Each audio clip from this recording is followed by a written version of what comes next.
যখন কোনো সুনির্দিষ্ট একটি দুটি আন্দোলনের বিষয়কে রেফারেন্স হিসেবে এনে বলছেন, সেটা একটা ভিন্ন প্রেক্ষাপট।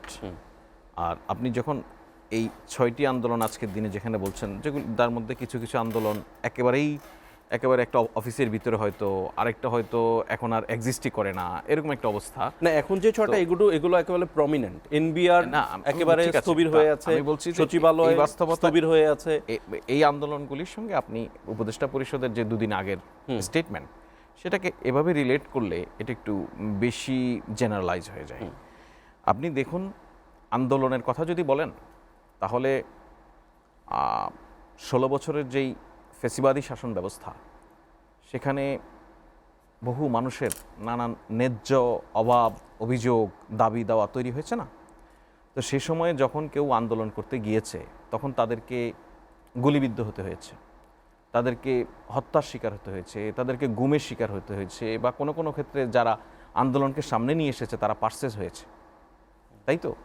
ওই বাস্তবতায় মানুষ তার ন্যায্য দাবি নিয়ে কখনোই রাজপথে আসতে পারেনি, বা তাদের জন্য কোনো প্ল্যাটফর্ম ছিল না যেখানে তাদের দাবিগুলি তুলে ধরা যায়।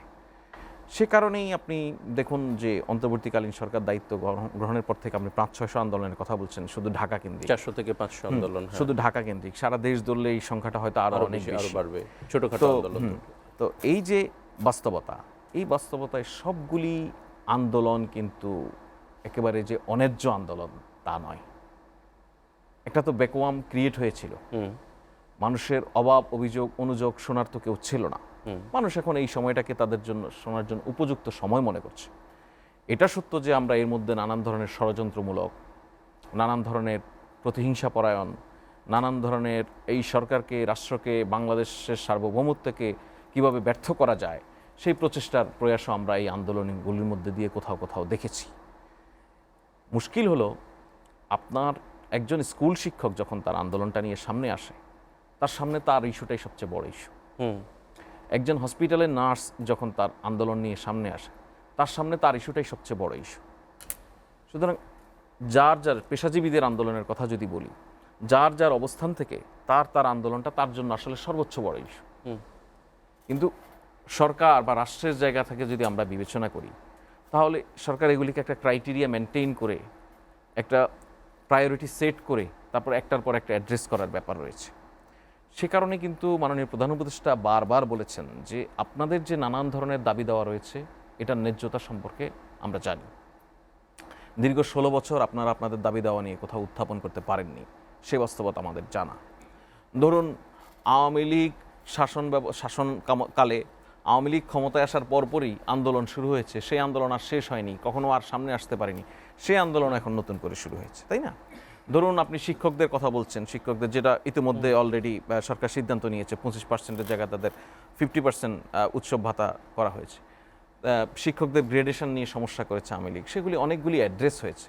কিন্তু আসলে আন্দোলন বা দাবি দেওয়ার যেই পাহাড় সম অবস্থা, সেটা একদিনে, দুদিনে, 1 মাস, 2 মাস, 1 বছর, 2 বছরেও শেষ করা সম্ভব নয়। অতএব অন্তর্বর্তীকালীন সরকার নয়, শুধু 5 আগস্ট পরবর্তী সময়ে এখানে যেই সরকারি দায়িত্ব পালন করতে আসতো না কেন, তাদেরকেই হয়তো এই জিনিসগুলি মোকাবেলা করা লাগতো। কিন্তু চরিত্রগত জায়গার দিক থেকে একটু ভিন্নতা রয়েছে। ভিন্নতাটা কীরকম দেখুন, আপনি একটি রাজনৈতিক সরকার যে কোনো আন্দোলনকে দমানোর, আমি যেটা আগেও বলছি, অনেক সময় পার্সেস হয়ে যায়, আন্দোলনের নেতারা পার্সেস হয়। এখনকার সরকার তো কাউকে পার্সেস করছে না, কারো উপরে গুলি করছে না। সুতরাং মানুষ মনে করছে এটা আন্দোলনের জন্য একটা উপকূল পরিবেশ। নগর ভবনের আন্দোলনকে যৌক্তিক মনে করছেন কিনা? দেখুন, আন্দোলনকে যৌক্তিক মনে করছি কি করছি না, দাবিটাকে যৌক্তিক মনে করছেন, দাবিটাকেও যৌক্তিক মনে করছি কি করছি না সেটা বিষয় নয়। বিষয় হচ্ছে এখানে একটি লিগ্যাল অবস্ট্রাকলস তৈরি হয়েছে, যেটা ইস্যু। সরকারের দিক থেকে মনে করা হয়েছে যে এটা আর একটু লিগ্যাল ওয়েতে হওয়া জরুরি। জনাব ইশরাক হোসেন কিন্তু ঢাকায় অত্যন্ত জনপ্রিয় নেতা, যদি আমি বিশ্বাস করি ব্যক্তিগতভাবে, যদি একটি সুষ্ঠু নিরপেক্ষ নির্বাচন অনুষ্ঠিত হতো, উনি হয়তো মেয়র হতেন, সন্দেহ নেই। উনি এখনও যদি মেয়রের দায়িত্ব গ্রহণ করেন, আর অল্প কিছুদিন পরে আবার মেয়র নির্বাচনের সময় হয়ে আসবে, সেটা আরেক বাস্তবতা। তো আমার কাছে রবিউল ভাইয়ের একটা বক্তব্য খুব ভালো লেগেছে, যে উনি বলেছেন যে সিটি কর্পোরেশনের কর্মচারীরা হয়তো এখন চিন্তা করছে তারা নির্বাচিত একজন নগরপিতা চায়। একজন নগরপিতা চান। তো এইটা আমি গভর্নমেন্টের জন্য একটা সাজেশন হিসেবে নিচ্ছি। সরকার বিবেচনা করবে যে আমাদের যে সমস্ত জায়গায় কিন্তু সিটি কোর্টের কর্পোরেশন রায়টাকে আমলে না নেওয়ার পেছনে কারণ আমলে না নেওয়া নয়, কোর্টের রায়কে কেউ উপেক্ষা করেনি, এটা লিগ্যাল প্রসেস নিয়ে সামনের আরো ডাইরেকশন চেয়েছে।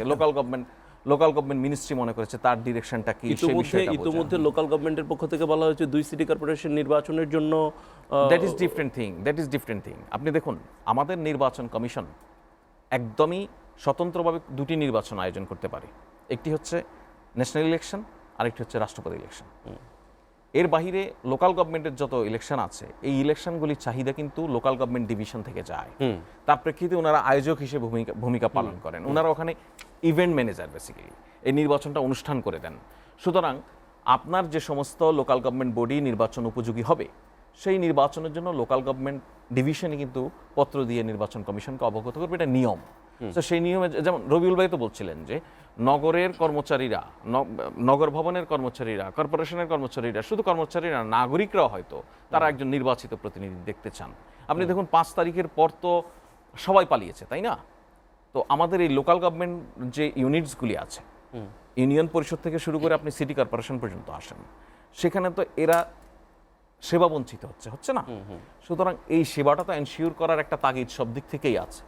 তাহলে আমি যদি যেটা বললাম যে রবিউল ভাইয়ের ওই পরামর্শটাকে যদি আমি এভাবেই বিবেচনা করি, তাহলে হ্যাঁ অফকোর্স যে নির্বাচিত প্রতিনিধি দিয়েই লোকাল গভর্নমেন্ট বডিগুলি চলা উচিত, সেক্ষেত্রে সরকার হয়তো উদ্যোগী হতেও পারে। এখন ব্যাপার হচ্ছে এটা একটা আন্দোলন, আমি বিশ্বাস করি এটা খুব দ্রুতই সলিউশন হয়ে যাবে। সচিবালয় কর্মচারীদের আন্দোলনের কথা বলছেন, সচিবালয় কর্মচারীদের আন্দোলন যেভাবে হচ্ছে, আমি তো নিজে এখন সরকারের চাকরি করি, সেই নতুন বিধিতে বলা হচ্ছে কেউ যদি কোনো ধরনের অপরাধের সঙ্গে সম্পৃক্ত হয় তাকে ইমিডিয়েটলি টার্মিনেট করা যাবে, তাই তো? এবং গত 2 দিন যে অপরাধ করছে সেই অপরাধেও তাদের চাকরি যেতে পারে, হতে পারে হয়তো। মানে যে চারটা বিধি বলা আছে না, সেই আইনে নতুন বিধিতে অযৌক্তিক সভা সমাবেশ যদি করে তাহলে তারা চাকরিচ্যুত করা যাবে। অযৌক্তিক একটা টার্ম, এই অযৌক্তিকটা খুব অযৌক্তিক কিনা, তারা এগ্রিড কোন জায়গায়, সেগুলি গভর্নমেন্টের সংশ্লিষ্ট যারা অথরিটি আছেন ওনারা বুঝবেন, আইনজ্ঞরা বুঝবেন, সেটা একটা ভিন্ন প্রেক্ষাপট। আমি সেই বিষয়ে কোনো সলিউশনে ডিরেক্ট যাচ্ছি না। তা আমি বলছি যে আমি যদি অন্যায় করি, আমি যদি আমার চাকরি বিধি লঙ্ঘন করি, তাহলে আমি চাকরিচ্যুত হব, এটা তো হওয়াই উচিত।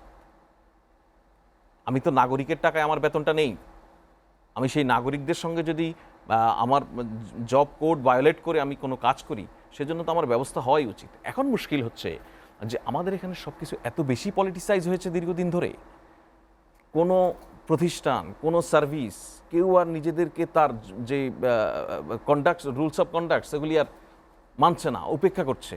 তারা সব কিছুই পেশি শক্তি দিয়ে করার চেষ্টা করে, একটা বলয় তৈরি হয়ে গেছে। আপনি দেখুন আমাদের সরকারি সার্ভিসগুলির এমন অনেক সার্ভিস আছে যেগুলিতে স্বাধীনতার পর থেকে কোনো অ্যাসোসিয়েশন ছিল না, লাস্ট 15 ইয়ার্সে অ্যাসোসিয়েশনগুলি হয়েছে। অ্যাসোসিয়েশন করার অধিকার তাকে দেয়া হয়নি, আইনিভাবে হয়নি। অতএব দীর্ঘদিন ধরে এই যে বেআইনি অ্যাসোসিয়েশন করার সুযোগ দেয়া হয়েছে, কেন দেয়া হয়েছিল? কারণ আপনার এই মানুষগুলি একটি রাজনৈতিক দলের, সরকারের ক্ষমতার অপব্যবহারের হাতিয়ার হিসেবে কাজ করেছে। কমিটমেন্টের অভাব যেটা বলছেন সেটা খুবই মানে সরকারের প্রতি অন্যায় হলো। আর অদূরদর্শী যদি দক্ষতার জায়গা থেকে বলেন, উনি ভেরি ট্রু। এই সরকারের দক্ষতার ব্যাপক ঘাটতি আছে, সরকার শুরু থেকে বলছে। এই সরকারের যারা দায়িত্ব পালন করছেন, মাননীয় প্রধান উপদেষ্টা সহ, ওনারা বলছেন ওনারা কেউই এই কাজের লোক না। কিন্তু রাজনৈতিক দলগুলো পরামর্শ তো নিতে পারত। রাজনৈতিক, অফকোর্স ডেফিনেটলি রাজনৈতিক দলগুলি পরামর্শ নেন, রাজনৈতিক দলগুলির সাথে পরামর্শ হয়। এই যে ধরুন জনগণের সাথে নেয়া, সরকার মনে করেছে, ধরেন রবিউল ভাই বললেন না জনগণের সাথে নেয়া, জনগণ যদি সাথে থাকে তাহলে সমস্যা কোথায়? আমি তো বিশ্বাস করি দীর্ঘদিন যে ফেসিবাদী শাসন ব্যবস্থা ছিল সেটার বিরুদ্ধেই জনগণের অবস্থান ছিল, কিন্তু জনগণ তো উপেক্ষিত হয়েছে, তাই না? সুতরাং জনগণ তো নানান সময় নানানভাবে উপেক্ষিত হয়। জনগণের শব্দটা আমরা সুবিধাজনকভাবে ব্যবহার করতে দেখি সবাই।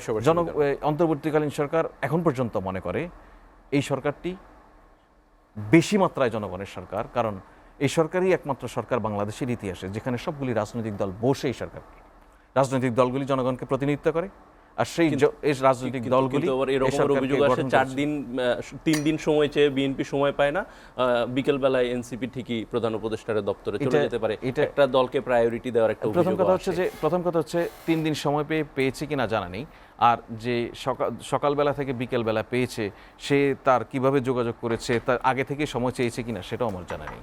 সুতরাং যে জিনিসটা ফর্মাল না, হ্যাঁ, যে জিনিসটা ফর্মাল না সেটা, আর আপনি জাস্ট জনাব খলিলুর রহমানকে আলোচনা হওয়ার সময় আপনার দোষ না, বিষয়টা হচ্ছে যেমন করিডোর একটা ইস্যু, করিডোর বলে কোনো আলাপ হয়নি, অথচ করিডোর আমাদের মাথায় ঢুকে গেছে আলাপ করার সুবিধা খলিলুর রহমান নিজে বলেছেন, হ্যাঁ, কোনো আলাপ হয়নি। কিন্তু যেমন খলিলুর রহমান সাহেবের নামের পর আপনি হুট করে বললেন নাগরিকত্ব, হ্যাঁ, এটা নিয়ে এই অভিযোগটা বিএনপি এই অভিযোগটা এসেছে বলেই আপনার মাথায় এসেছে। অভিযোগ করে সালাউদ্দিন আহমেদ এটি বলেছেন, ওনার নাগরিকত্ব নিয়ে বিদেশি নাগরিক বলেছেন, জনাব এবং সেটি ব্যাখ্যা করেছেন খলিলুর রহমান যে আমার বাংলাদেশ ছাড়া অন্য কোনো পাসপোর্ট নেই। সো এটা আমার মনে হয় আমাদের ওই সরকারকে অভিযোগ করেন ভেরি মাচ ওয়েলকাম করে সরকার, অভিযোগ না করলে সরকার ডিরেইল হওয়ার সম্ভাবনা থাকে।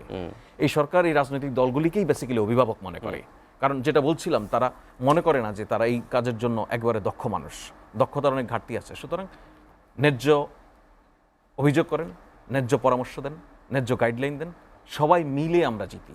আমরা একটা ফেসিবাদের বিরুদ্ধে জিততে যাচ্ছি, সেখানে আমরা ভেঙে পড়লে, আমরা যদি বিচ্ছিন্ন হয়ে পড়ি তাহলে দেশের জন্য ক্ষতি হবে।